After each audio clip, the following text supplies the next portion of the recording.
Hello, everyone. Thank you, Savannah, for that introduction. I feel like we're all hitting that 3 o'clock slump. So I'm going to start out by telling you a little secret. There's another bathroom, ladies. It's on the other side. Like, let's not all wait here for 30 minutes.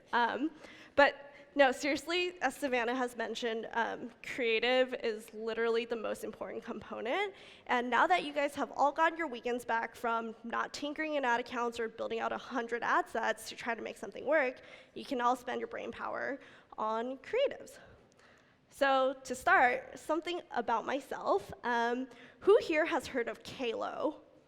Probably no one, because it's a US-based company that sells silicone wedding rings, and I'm wearing one on my hand, and I've sold 2 million of these in the last 2.5 years that I've been at Common Thread Collective.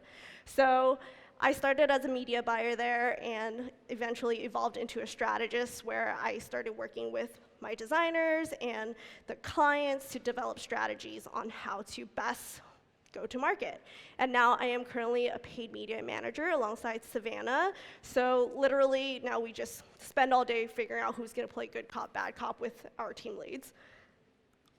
And here are a couple of companies that I've personally worked with and found a lot of success in scaling. As you know, working at an agency, you actually get a lot of touch points with a whole bunch of different clients, but these are some of the ones that I am the most proud of. And just a little secret, on some of these clients, none of them have their shit together. I'm so serious. So 3 things about me. The first one is I'm not a graphic designer, but I'm here to talk about creatives, and I absolutely have no background in creatives at all. So why should you care?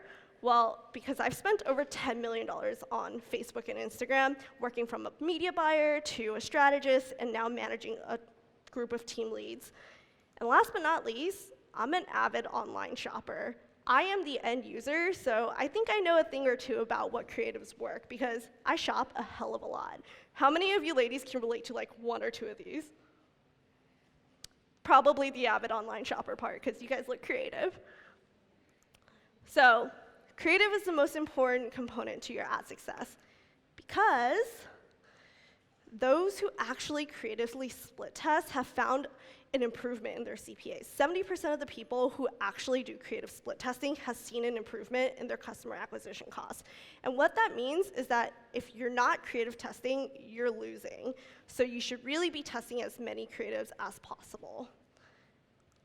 Next, new creatives means new audiences. So I know Savannah has talked about how broad audiences worked, but the way you should really think about it is the more creatives you have and the more different messaging you put into those broad audiences, the deeper you can reach into them. Here's a perfect example from Uber. So the first creative is a little bit more like young, it's the text messaging app, and it's more likely to convert the 18 to 24 age group. Whereas the second creative focuses on time and saving time, and people in the 35 to 44 age group care a lot more about their time than an 18-year-old. So the second creative was way more likely to convert the older age group. Not that that's really old, but what I'm saying is with 2 different pieces of creatives, you're actually opening yourself up to broader audiences, and you should not be limiting yourself to just one core group of customer. And last but not least, Savannah has touched on this. Robots are literally smarter than humans. So while you're letting the algorithm decide who to serve the ad to, just focus all of your attention on making sure that you're creating the best possible piece of creative out there. So let's play a little game, because apparently us at Common Thread Collective, we love to play games. It's called Whack an Ad. It's literally one of my favorite games to play at our company. It's a little passive-aggressive, maybe, but I would love for you guys to see and just watch these 3 creatives and tell me which one you think is the worst performing piece of creative. First one is a testimonial interview with Lauren Bosworth, who is a celebrity in the US. She's a former reality star and also the co-founder of this company. And she's interviewing a user and talking about her experience with Love Wellness and how it has changed her life. The second is a slideshow featuring all of the different PR articles and pulling out quotes from different PRs and just cycling through all of the products that they have available. And last but not least, a still image. So by show of hands, who thinks the first one, is the worst performing ad? Who thinks the second one is the worst performing ad? What about the third one? Who thinks the third one is the worst performing ad? Why do you think that's the worst performing ad?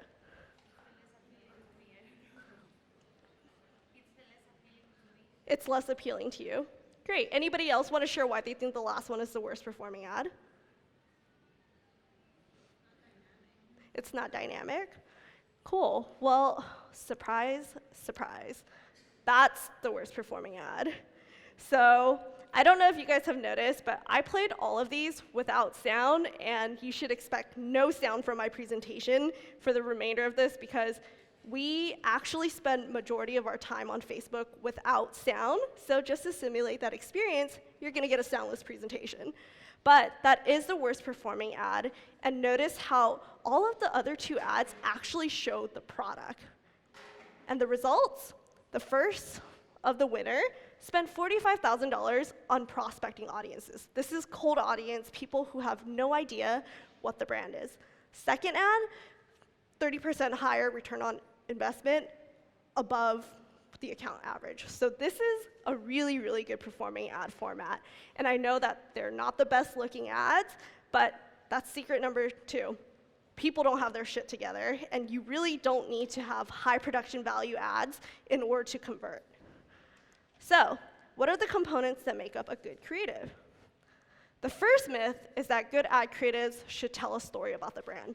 And while I do think that brand is very important and brand really plays into customer retention, but when you're creating something that is direct response, direct to consumer, and you want people to make an action, most likely purchase at this point, you don't want to tell a story about the brand, because people aren't buying for the brand, they're buying your product. So great stories should actually tell a story about the product. And the difference in these two ads, there's actually freaking captions, so you know what I'm selling.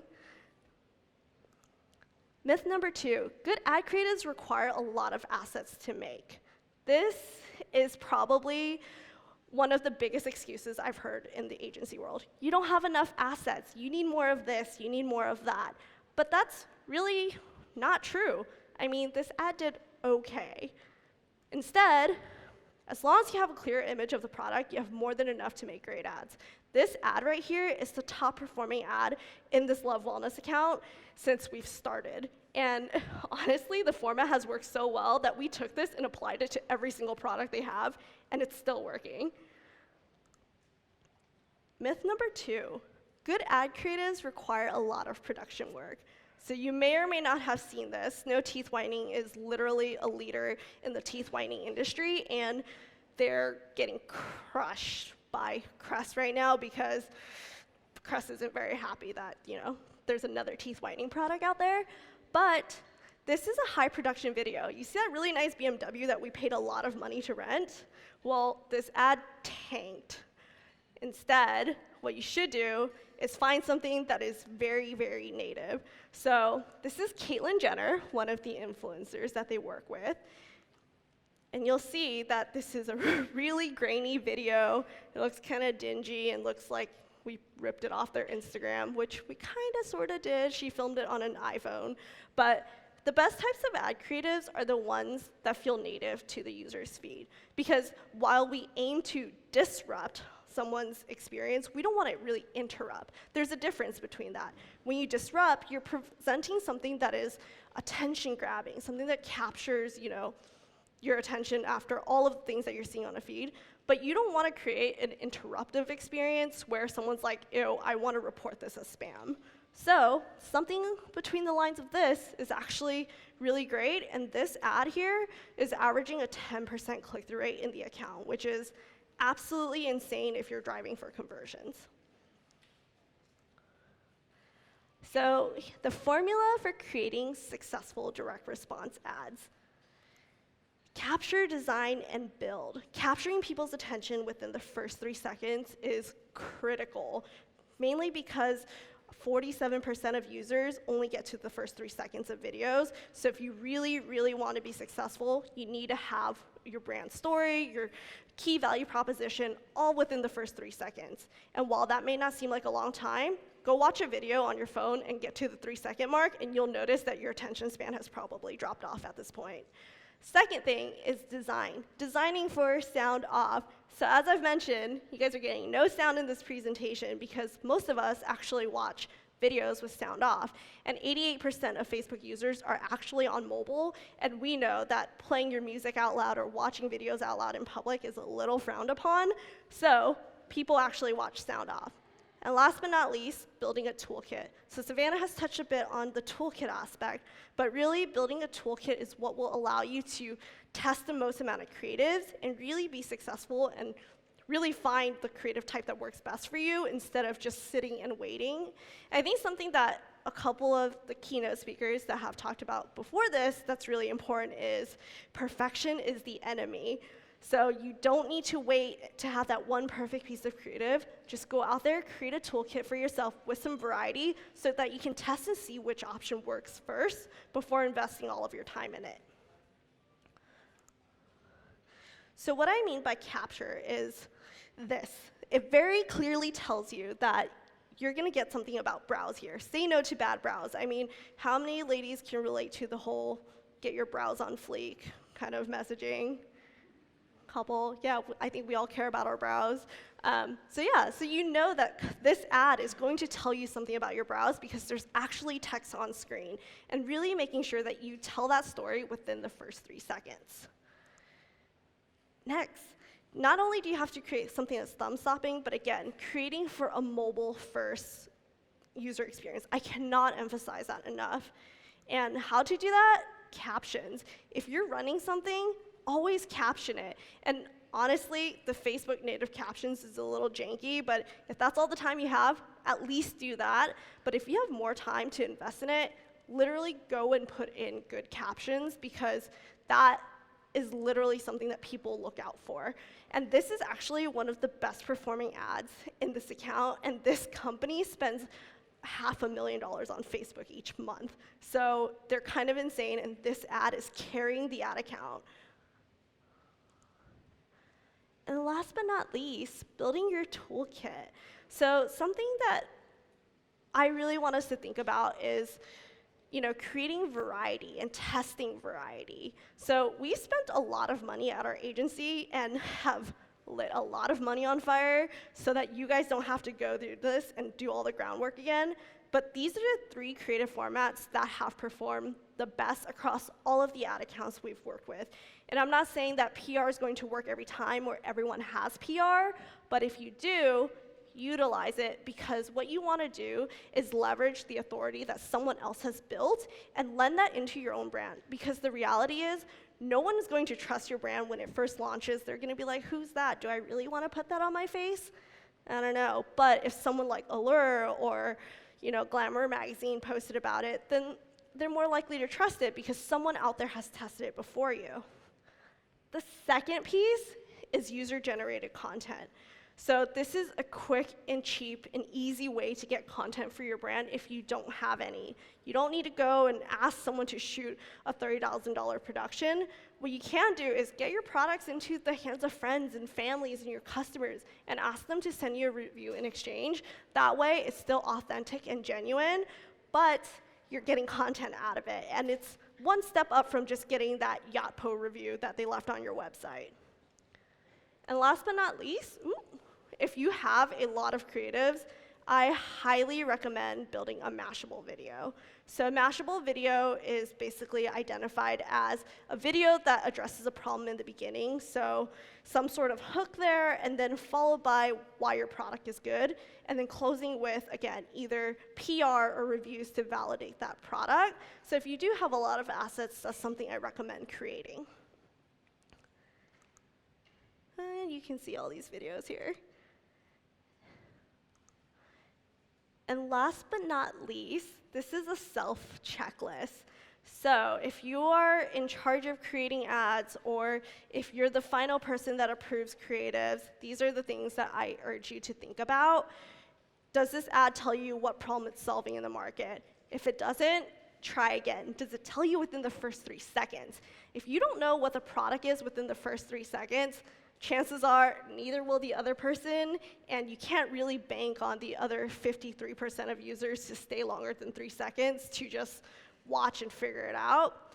And last but not least, would I click on this ad? I know that seems very obvious, but I actually ask our designers that all the time when they send me something. Like, would you click on it? And they get this look in their face. They're kind of thinking like, oh, I don't know, maybe. I'm like, OK, why would you send me something if you won't click on it?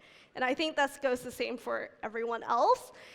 Think about whether or not you would click on it. Take your ad out of context. And literally, if you knew nothing about this product, would you still click on this ad? Is it enough to draw your attention? And does it tell you what it needs to?